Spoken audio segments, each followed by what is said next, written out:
लोकसभा निवडणुकीच्या अगोदर एक चेहरा मोठा चर्चेत होता, तो चेहरा म्हणजे नवनीत राणा यांचा. आता तो चेहरा ज्या पद्धतीनं चर्चेत होता, जे आरोप प्रत्यारोप होत होते, समर्थक त्यांच्याबद्दल चांगलं बोलत होते तर विरोधक त्यांच्या विरोधात बोलत होते, साहजिकच.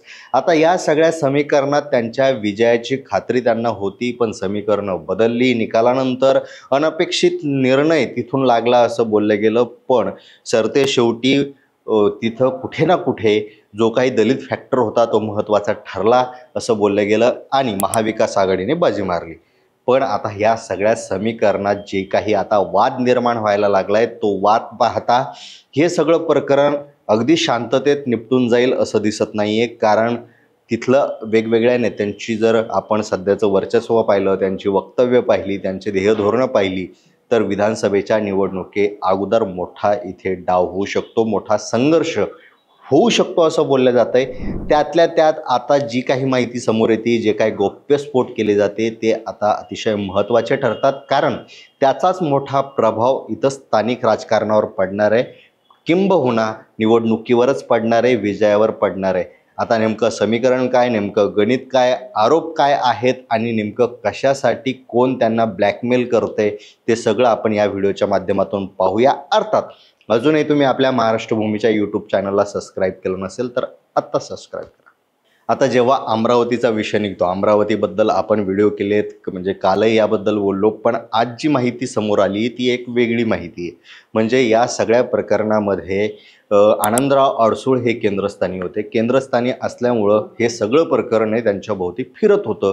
आता या सगळ्या प्रकरणामध्ये अमित शहा यांची एंट्री झाली काही दिवसा अगोदर, म्हणजे तशी एंट्री ती निवडणुकीच्या अगोदरच झालेली होती, पण चर्चेत आता आली. कारण त्यांनी ज्या पद्धतीनं त्यांना आश्वासन दिलं होतं अडसूळ यांना, ते आश्वासन कुठे ना कुठे पूर्ण होऊ शकलं नाही आणि दुसऱ्यांचीच राज्यपालपदी वर्णी लागली. आणि अशा परिस्थितीत सगळं काही ठरलेलं असूनही अमित शहा यांनी आपला शब्द पाळला नाही. म्हणून शिंदेचे जे नेते आहेत आनंदराव अडसूळ यांनी आता आपलं हत्यार उपसलंय आणि त्यांनी थेट आव्हान दिलंय की जर भूमिका स्पष्ट झाली नाही किंवा जे ठरलं होतं त्याबाबत सकारात्मक निर्णय झाला नाही तर आता सगळं काही बाहेर काढण्यात येईल किंवा काहीतरी भूमिका घेण्यात येईल. अर्थात ते काय भूमिका घेतील हे स्पष्ट सांगण्यात आलं नसलं तरीही ते वेगळी भूमिका घेतील, जी की भारतीय जनता पक्षाला इनफॅक्ट असंही म्हणू शकतो की नवनीत राणा यांना परवडणारी नसू शकते. कारण बच्चू कडू हेही तिथे एक महत्त्वाचं फॅक्टर आहे आणि त्यांचं कालचं जर स्टेटमेंट जर आपण पाहिलं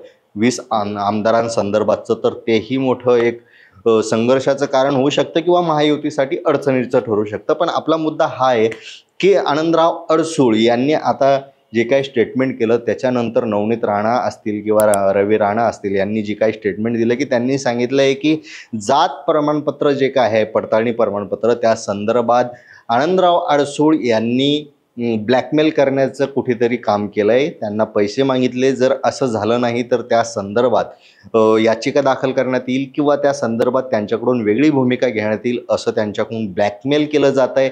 आता हे ब्लॅकमेल करण्यापाठीमागचं समीकरण कधीचं होतं, काय होतं, याचा निवडणुकीशी संदर्भ होता का, या सगळ्या गोष्टीबद्दल चर्चा होतीच आहे. पण आता हे ब्लॅकमेलिंग जर खरंच असेल तर मुळात त्यांच्या जात प्रमाणपत्रावर शंका उपस्थित होण्यासाठी काही कारणं आहेत का, अशीही शंका निर्माण व्हायला लागते. जर कारणं नसतील तर नेमकं ब्लॅकमेल कशासाठी केलं जातं आहे हाही मोठा प्रश्न असतो. कारण जर कोणतीच गोष्ट त्यामध्ये गैर नसेल तर ब्लॅकमेल करण्याचा प्रश्नच उपस्थित होत नाही. हा पहिला मुद्दा.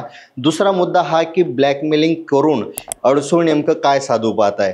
आता खरा वाद हा अमित शहा सोबत असताना दुसरीकडे भारतीय जनता पक्षामध्ये नेमक्याच आलेल्या आणि पराभूत झालेल्या नवनीत राणा यांना ब्लॅकमेल करून ते नेमकं काय साधताय, तर जी स्थानिक राजकारणाची रणनीती आहे, विधानसभेच्या निवडणुकीत जे काही डावपेच खेळायचे आहे आणि त्यासोबतच आपल्या मुलाला निवडून आणण्यासोबतच आपणही गव्हर्नर व्हावं, राज्यपाल व्हावं, यासाठी काय करता येईल या अनुषंगाने ही सगळी खेळी खेळल्या जातात असावी अशी शक्यता सगळीकडे वर्तवली जाते. पण आता हे ब्लॅकमेलिंगचं राजकारण केवळ इथून सुरू झालं आहे का, तर याचा संदर्भ असंही सांगितलं जातं की कुठे ना कुठे राज्याच्या राजकारणात अनिल देशमुख यांच्या संदर्भात जे काही अफवा म्हणा, ज्या काही गोष्टी चर्चेत आहे, दोघांकडेही पुरावे आहेत, दोघंही एकमेकांना ब्लॅकमेल करताय, म्हणजे फडणवीस, अनिल देशमुख हे.